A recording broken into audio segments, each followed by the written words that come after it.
खबर बिहार के बेगूसराय से है, जहां एक बड़ा रेल हादसा होते होते टल गया। दरअसल जब सहरसा से नई दिल्ली जाने वाली पूर्वी एक्सप्रेस ट्रेन चलते चलते दो भागों में बंट गई। इस रेल हादसे के बाद यात्रियों में अचानक अफरा तफरी मच गई। हालांकि किसी के हताहत होने की सूचना नहीं है। बताया जा रहा है कि सहरसा से नई दिल्ली जाने वाली पूर्वी एक्सप्रेस जब बेगूसराय स्टेशन के समीप पहुंची तो लोहिया नगर गुमटी के समीप पूर्वी एक्सप्रेसवे के दो डिब्बों के बीच लगा कपलिंग टूट गया और गाड़ी दो भागों में बंट गई। लेकिन ड्राइवर की सूझबूझ से ट्रेन को रोक दिया गया और ट्रेन के रुकते ही यात्रियों में अचानक अफरा तफरी का माहौल पैदा हो गया। लेकिन मौके पर पहुंचकर रेलवे कर्मचारियों ने यात्रियों को आश्वस्त दिया और उसके बाद क्षतिग्रस्त ट्रेन को पुनः जोड़कर उन्हें गंतव्य स्थान के लिए रवाना किया गया। लेकिन यात्रियों के द्वारा रेल कर्मचारियों पर लापरवाही के आरोप भी लगाए गए और कार्रवाई की मांग की गई। क्या हुआ है? क्या सहरसा से हम लोग आ रहे हैं, पूर्विया ये ट्रेन है पूर्वी एक्सप्रेस और ये दिल्ली तक जाएगी। इसमें 16-17 डिब्बे हैं जो बीच में से हट करके देखिए 50 मीटर लगभग दूर हो गए हैं और इसमें हादसा भी हो सकता था। ये जो है आपका रेलवे की विभागों की जितने भी स्टाफ सबकी लापरवाही की वजह से ऐसे हुए हैं। इस पर कार्रवाई किया जाए। क्या नाम हुआ आपका? ललन चौधरी।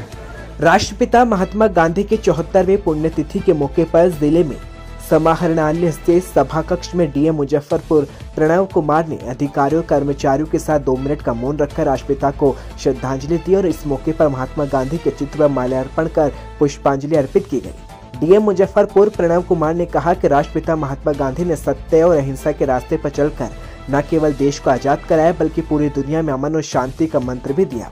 उन्होंने कहा कि राष्ट्रपिता की पुण्यतिथि पर मैं उनको नमन करता हूं और उनके विचार पर हम सभी भारतवासियों को सदैव प्रेरित करते रहेंगे।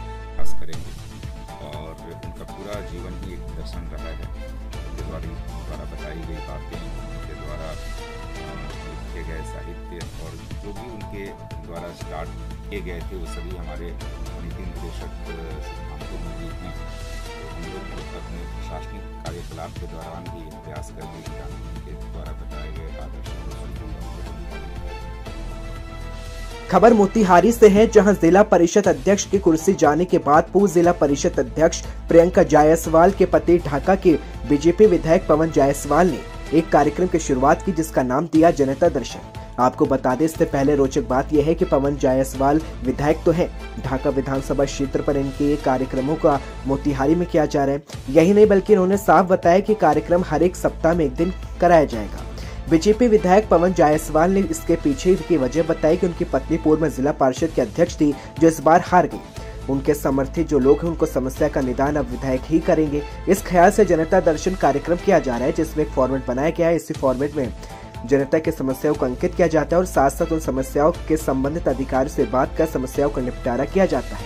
सबसे बड़ी बात यह है कि भले ही विधायक जी जनता की समस्या का निपटारा कर रहे हैं, लेकिन इन सब के बीच राजनीतिक रूप से एक बड़े समस्या को भी जन्म दे दिया है, क्योंकि विधायक के द्वारा अपने क्षेत्र में इस कार्यक्रम को न कर मोतिहारी में करने के कई राजनीतिक मायने लगाए जा रहे हैं, जिसको लेकर राजनीति के धुरंधर कई मायने भी निकाल रहे हैं।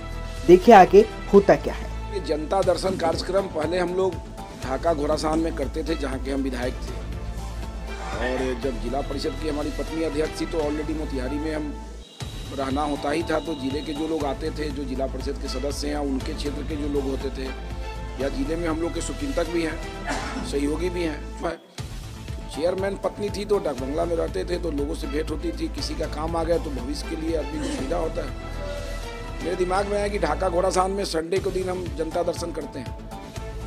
बहुत लोग का समस्या हमारे क्षेत्र का भी ढाका घोड़ासान चिरैया का आता था, जो जिला स्तर के पदाधिकारियों से शपथ होता था, जिसका निराकरण तत्क्षण नहीं हो पाता था। इसलिए मेरे मन में आया कि क्यों नहीं सप्ताह में एक दिन हम जनता दर्शन कार्यक्रम हम मुख्यालय में रखें, जिला मुख्यालय में मोतिहारी में, जहां ढाका घोड़ासान चिरैया के साथ साथ अन्य भी जो पुराने जिला परिषद के लोग हों, नए हों, या फिर कोई हमारे शुचिंतक हों, भाजपा के या किसी दल के कार्यकर्ता हों, किसी का काम हमसे हो जाए तो ऐसे लोग को सुलभ हो जाएगा। तो मैंने आज ही से शुरू किया और हमें काफ़ी खुशी है कि मेरे मन में जो सोच था, जिज्ञासा थी, उससे कहीं ज़्यादा सफलता हमको आज मिला कि लोग बड़ी उम्मीद से हमारे आए और उनके सोच पर हम खरा उतरने का प्रयास किए हैं। मूलभूत समस्या मतलब जरूरी काम जिसको आप कहिएगा, ऐसा 43 मामला मेरे सामने अभी तक आया था, जिसका हम संबंधित पदाधिकारी से बात करके, या जिसकी जानकारी हमको नहीं थी, कुछ ऐसे मामले थे जिसकी जानकारी नहीं थी, तो संबंधित पदाधिकारी या विभाग से पता करके उसको हम नोट किए। खबर भागलपुर से है, जहां जिले के कलेगांव में हत्यारे सांड से शहरवासी भयभीत और दहशत में है। यहां पर कई सांड शहर में घूमते रहते हैं और लोगों को चोटिल भी करते हैं। पिछले दिनों सांड ने एक व्यक्ति की जान ले ली थी और बताया जा रहा है कि सांड ने अपने सिंग से उस व्यक्ति के शरीर में भोंक दिया था, जिससे उसकी मौत हो गई थी। देखा जाए तो ऐसे हत्यारे सांड से कलेगांव शहर के लोग भयभीत और परेशान हैं। बाजार में लोग हमेशा भयभीत और दहशत में रहते हैं कि ना जाने कब किसे सांड उठाकर पटक दे, चोटिल कर दे। वहीं प्रशासन इस मामले को लेकर गंभीर नहीं है। हद तो तब हो गई जब नगर पंचायत प्रशासन ने अपने पत्र में यहां तक एक समाज सेवी को इस पर काबू पाने के लिए आग्रह किया। कहा जा रहा है कि सांड ने कई लोगों की हत्या की है। इसके अलावा अनेक महिला, पुरुष और बच्चे भी चोटिल हुए हैं। इस संबंध में समाज सेवी छोटू पांडे ने बताया कि उन्होंने कई सांड को रेस्क्यू किया है। कलेगांव नगर परिवार ग्रुप के एडमिन भरत कुमार रुंगटा ने कहा कि नगर पंचायत प्रशासन हत्यारे सांड पर काबू नहीं पा सकती और एक समाज सेवी को पत्र लिखती है और इस पर काबू पाने के लिए कहती है। रुंगटा ने कहा कि नगर पंचायत प्रशासन लोगों से टैक्स लेती है, सरकार का भारी भरकम फंड भी होता है, बावजूद इसके कुछ नहीं कर पाती और समाज सेवी को पत्र लिखती है और इस पर काबू पाने के लिए तो क्या न समाज सेवी को नगर चलाने की जिम्मेदारी दी जाए। वहीं पूर्व नगर पंचायत अध्यक्ष प्रतिनिधि राजकुमार सरहाय ने कहा कि पूर्व नगर पंचायत अध्यक्ष के द्वारा इस पर काबू पाने के लिए टेंडर भी निकाला गया था, लेकिन कार्यपालक पदाधिकारी की उदासीनता से नहीं हो पाया। आपको बताते चले कि कलेगांव में रोड की समस्या जैसे कई अन्य गंभीर समस्या और इस पूरे पूछे जाने पर श्री सरसहाय ने आरोप लगाया कि प्रशासन यहाँ की समस्याओं को लेकर गंभीर नहीं, जहाँ से पैसा आता है उसी पर गंभीर होती।